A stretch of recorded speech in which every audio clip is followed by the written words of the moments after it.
সুপ্রিয় দর্শক মন্ডলী, আসসালামু আলাইকুম। আমি engineer Mohammad Rakibul Islam, building plan and design consulting চ্যানেলের পক্ষ থেকে আপনাদেরকে স্বাগতম। আপনাদের জন্য একটি নতুন ভিডিও আজকে নিয়ে আসলাম। সেটি হচ্ছে যে ইউটিউবে যখন আপনারা ভিডিও আপলোড করেন তখন আপনারা বিভিন্নজন বিভিন্ন ধরনের সমস্যার সম্মুখীন হন।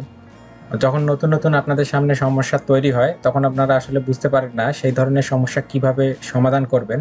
আর আপনারা যদি সেই সমস্যাগুলো সমাধান না করেন তাহলে সেগুলো কিন্তু আপনার চ্যানেলে থেকে যাবে এবং যার কারণে আপনি অনেক বেনিফিট পাবেন না।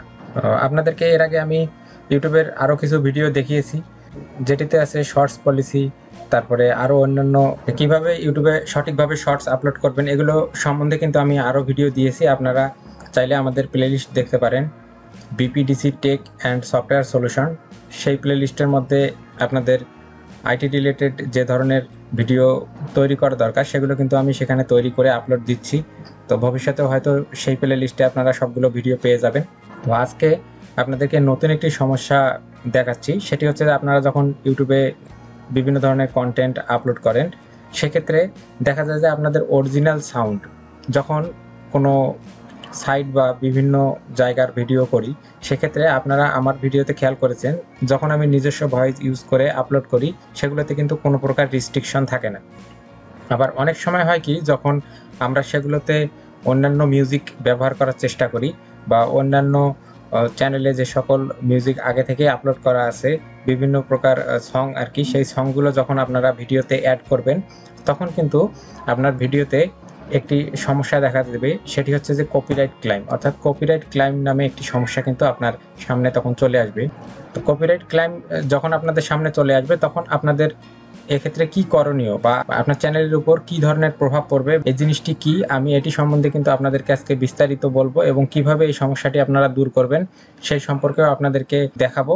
তো অবশ্যই ভিডিওটি তার জন্য লাইক, কমেন্ট এবং শেয়ার করবেন। আর আমাদের চ্যানেলটি যদি সাবস্ক্রাইব করা না থাকে তাহলে অবশ্যই সাবস্ক্রাইব করে দিবেন। আপনাদেরকে দেখাচ্ছি যে কপিরাইট ক্লাইম আসলে কিভাবে তৈরি হয়, কপিরাইট ক্লাইম কিভাবে সলভ করতে হয়। আপনারা এখানে আমাদের যে কন্টেন্টটি দেখতে পাচ্ছেন এটির মধ্যে রিস্ট্রিকশনে দেখেন, এখানে দেখাচ্ছে যে copyright protected content font the owner allows content to be used on YouTube।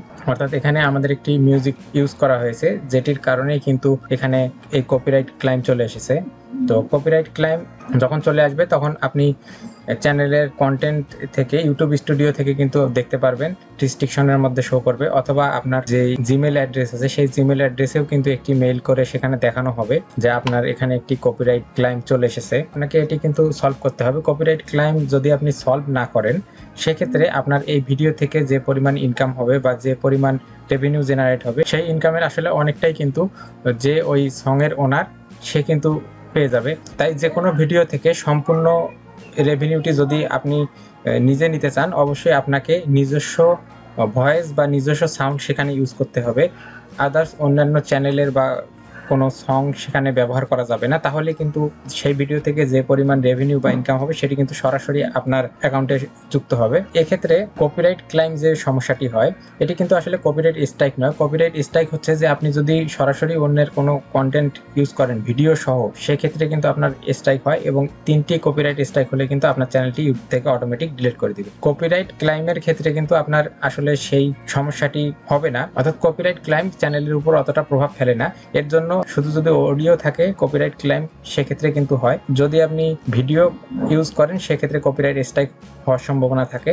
Copyright claim হলে কি কি অসুবিধা হবে আমি তো আপনাদেরকে বললাম, এখন আমি আপনাদেরকে দেখাবো যে আসলে কিভাবে আপনারা এই কপিরাইট ক্লাইম সলভ করবেন বা কিভাবে এই কপিরাইট ক্লাইম আপনার চ্যানেল থেকে দূর করবেন। আপনারা এখানে দেখতে পাচ্ছেন যে ভিডিও কপিরাইট ডিটেলস এখানে দেখাচ্ছে যে status overview, the content ID claim on your video doesn't affect your channel, this is not a copyright strike. এখানে বলতেছে যে আপনার চ্যানেলের উপর কোনো প্রকার ইফেক্ট পড়বে না, কিন্তু এটি আসলে কপিরাইট স্ট্রাইক নয়, এটি আসলে কপিরাইট স্ট্রাইক নয়। তো এখানে দেখেন চ্যানেল দেওয়া আছে, চ্যানেলের উপরে দেখেন এখানে লেখা আছে not the content ID claim on your video doesn't affect. এখানে visibility private only you and people you chosen see this, কারণ আমি এই ভিডিওটি এখনো পাবলিশ করিনি, পাবলিক মোডে পাবলিশ করিনি, ভিডিওটি প্রাইভেট মোডে আছে, তাই ভিজিবিলিটি প্রাইভেট দেখাচ্ছে। আপনি যখন ভিডিওটি আপলোড করবেন তখনই কিন্তু আপনার আসলে রেস্ট্রিকশনের মধ্যে সেটি শো করবে যে আপনার কোনো ধরনের ক্লাইম আছে কিনা। এটি হচ্ছে অটোমেটিক প্রসেস। যখন আপনি ভিডিওটি আপলোড করবেন তখন কিন্তু এটি অটোমেটিক চেকিং করে আপনার ভিডিওর কোনো ধরনের রেস্ট্রিকশন আছে কিনা সেটি কিন্তু তখনই দেখা যাবে। তাই পাবলিশ করার আগেই আপনি বুঝতে পারবেন যে আপনার ভিডিওতে কোনো প্রকার সমস্যা আছে কিনা।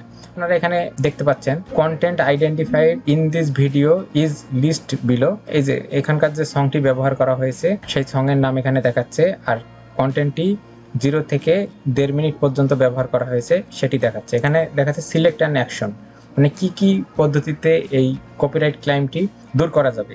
অর্থাৎ কপিরাইট ক্লাইম দূর করতে হলে অবশ্যই আপনাকে ইরেজ সং, যদি আপনি সম্পূর্ণ সংটি মুট করে দিতে চান অর্থাৎ সেখানে কোনো সাউন্ড থাকবে না, সেটি ইরেজ সং করে দেওয়া যাবে। এক্ষেত্রে কিন্তু আপনার ভিডিওর মধ্যে যখন এই সংটি ইরেজ করে দিবেন তখন কিন্তু আপনার সেখানে আর কপিরাইট ক্লাইম থাকবে না। তারপরে আরেকটি পদ্ধতি হচ্ছে রিপ্লেস সং। ইউটিউব অডিও লাইব্রেরির যে ফ্রি মিউজিকগুলো আছে সেগুলোর সঙ্গে আপনার সং মিউজিকটি রিপ্লেস করে দিবেন, অর্থাৎ ওই সময়ের জন্য রিপ্লেস করে দিলে কিন্তু আপনার সেখানে আর কোনো প্রকার সমস্যা থাকবে না, আপনার কপিরাইট ক্লেম চলে যাবে। ঠিক আছে। Trim out segment. Trim out segment সাধারণত সেই সময় করতে হয় যখন আপনি অন্য ভিডিওর কিছুটা ভিডিওর অংশ এবং ইমেজ ব্যবহার করেন, সেক্ষেত্রে কিন্তু আপনাকে ট্রিম আউট সেগমেন্ট ছাড়া সমস্যার সমাধান হবে না। আর যদি শুধু মিউজিক ব্যবহার করেন তখন কিন্তু আপনি উপরের এই দুটির মধ্যেই সমস্যার সমাধান করে নিতে পারবেন।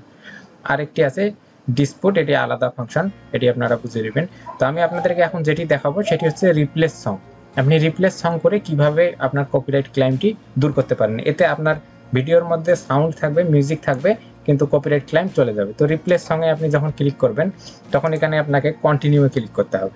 যখন কন্টিনিউয়ে ক্লিক করবেন তখন আপনি এখানে ইউটিউব অডিও লাইব্রেরির যে ফ্রি মিউজিকগুলো এগুলো কিন্তু দেখতে পারবেন। দেখেন রাইজ, ফাঙ্ক অ্যান্ড ট্রাঙ্ক, তারপরে বিগ স্কাই, এগুলো আর কি সবগুলো ইউটিউবের ফ্রি মিউজিক। আর আপনার এখানে যে কপিরাইট মিউজিকটি আছে সেটি কিন্তু এই যে এখানে দেখাচ্ছে যে মনিটাইজ ইন সাম টেরিটরিজ দেখাচ্ছে আর কি, যে এই সময়ের মধ্যে এই জায়গাটিকে আপনাকে ঠিক করতে হবে। তো এটি হচ্ছে আমাদের 1.5 মিনিট। আমরা এখান থেকে যদি 2 মিনিট কোনো অডিও নেই সেক্ষেত্রে কিন্তু আমাদের এটি অটোমেটিক সলভ হয়ে যাবে। এখানে 2 মিনিট 28 সেকেন্ড এই অডিওটি অ্যাড করে নিলাম। নেওয়ার পরে আপনারা দেখতে পাচ্ছেন যে এখান থেকে লাল অংশটি আর লাল নেই, অর্থাৎ আমাদের এই অংশটি এই সং দিয়েই সলভ হয়ে যায়। তারপরে আপনারা দেখতে পাচ্ছেন এখানে এখন আপনাদেরকে সেভে ক্লিক করতে হবে। দেখেন ready to replace song, process might take a while, once the audio claim has been successfully replaced will update viewing monetisation restriction, user will continue to see this current version of your video until the edits are processed। অর্থাৎ যখন এটি আপনার process হয়ে যাবে তখন automatic আপনার song থেকে copyright claim দূর হয়ে যাবে। তো আপনারা দেখতে পাচ্ছেন যে এখন দেখাবে যে video editing is in progress, এটি প্রোগ্রেসের মধ্যে দেখাবে। আর কিছুক্ষণ পরে অটোমেটিক কিন্তু আপনার এই কপিরাইট ক্লেমটি এখান থেকে চলে যাবে। তো আপনারা এখানে দেখতে পাচ্ছেন যে চেকিং ওয়ান ফন্ট এখনও আছে। এই যে এখানে নিচে দেখেন যে দেখাচ্ছে যে video processing up to HD, no estimate available. তো আমাদেরকে কিছুক্ষণ ওয়েট করতে হবে, তারপরে আপনাদেরকে দেখাচ্ছি যে এখান থেকে কপিরাইট ক্লেমটি আসলে চলে যাবে। দর্শক মণ্ডলী, আপনারা এখন দেখতে পাচ্ছেন যে আমাদের এখানে রিস্ট্রিকশনে কিন্তু এখন নান হয়ে গেছে। অর্থাৎ আমরা এতক্ষণ যে কাজটি করলাম, অর্থাৎ যেভাবে কপিরাইট ক্লেম রিমুভের জন্য সেটিকে রিপ্লেস সং করলাম, তার ফলে কিন্তু আমাদের এই রিস্ট্রিকশন থেকে এটি কপিরাইট ক্লেম চলে গেছে। তো আপনারা এইভাবেই কিন্তু যে কোনো ভিডিওতে কপিরাইট ক্লেম সম্পূর্ণভাবে দূর করতে পারেন। আমি কিন্তু আপনাদেরকে প্র্যাকটিক্যালি জিনিসটি দেখালাম। ভিডিওটি ভালো লাগলে অবশ্যই লাইক, কমেন্ট এবং শেয়ার করবেন। আর আমাদের চ্যানেলটি কিন্তু সাবস্ক্রাইব করতে ভুলবেন না। আর আমাদের সঙ্গে থাকার জন্য, আমাদের ভিডিও দেখার জন্য আপনাদেরকে অসংখ্য ধন্যবাদ।